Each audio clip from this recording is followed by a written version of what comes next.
Hər vaxtınız xeyir olsun, hörmətli izləyicilər. Çoxsaylı istək və xahişləri nəzərə alaraq arterial təzyiqin ölçülməsi texnikasını sizinlə müzakirə edəcəyik.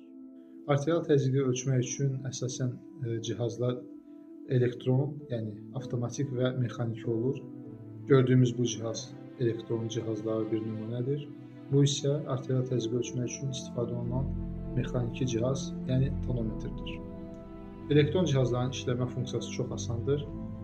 Manjet bağlanır uyğun yerə və düymə sıxılaraq arterial təzyiq ölçülür. Elektron cihazların göstəricilərinin düz olması üçün tam ideal şərtlər olmalıdır. Xəstə tərpənməməlidir, aritmiyalar olmamalıdır, manjet ölçüsü tam düzgün seçilməlidir və tam düzgün yerə bağlanılmalıdır. Bir çox hallarda bu göstəriciləri tam ideal şəraitdə həyata keçirmək olmur və bu səbəbdən də elektron tonometrlər, yəni elektron təzyiq ölçmə cihazları tam dəqiq göstərmir.